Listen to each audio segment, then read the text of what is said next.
കോൺഗ്രസ് നെടുങ്കണ്ടം മണ്ഡലം കമ്മിറ്റിയുടെ നേതൃത്വത്തിൽ ഭൂനിയമ ചട്ട ഭേദഗതി ബിൽ കത്തിച്ചുകൊണ്ട് പ്രതിഷേധിച്ചു.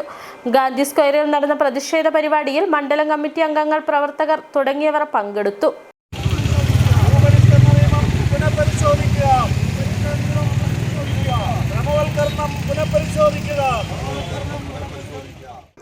ഭൂനിയമ ഭേദഗതി കൊണ്ടുവരുന്നത് മൂലം ജില്ലയിലെ ജനങ്ങളെ തെറ്റിദ്ധരിപ്പിച്ച് പണപ്പിരിവ് നടത്തുവാനാണ് ഗവൺമെന്റ് ശ്രമിക്കുന്നതെന്ന് പ്രതിഷേധ യോഗത്തിൽ പങ്കെടുത്തുകൊണ്ട് KPCC മീഡിയ വക്താവ് സേനാപതി വേണു പറഞ്ഞു.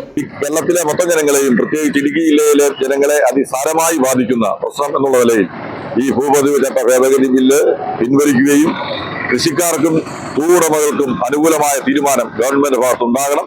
ഉണ്ടായില്ലെങ്കിൽ അതിശക്തമായ സമരം ഇടുക്കി ജില്ലയിൽ ഉണ്ടാകും എന്ന് കോൺഗ്രസ് പാർട്ടിക്ക് വേണ്ടി പ്രഖ്യാപിക്കാൻ ഈ അവസരം വിനിയോഗിക്കുക. വരും ദിവസങ്ങളിൽ ശക്തമായ പ്രക്ഷോഭവുമായി കോൺഗ്രസ് രംഗത്ത് വരുമെന്ന് KPCC സെക്രട്ടറി MN ഗോപി വ്യക്തമാക്കി. ജില്ലയിലെ മുഴുവൻ ആളുകളും അഫിഡവിറ്റുമായി അല്ലെങ്കിൽ അപേക്ഷയുമായി സർക്കാർ ഓഫീസുകൾ കയറിയിറങ്ങേണ്ട ഇത്രയും അറുപിന്തിരിപ്പനായ ഒരു നിയമം ഈ നാടിന്റെ ചരിത്രത്തിൽ ഉണ്ടായിട്ടില്ല എന്നുള്ളതാണ്.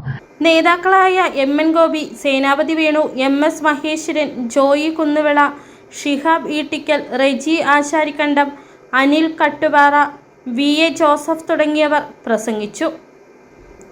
City vision, Nedumkandam.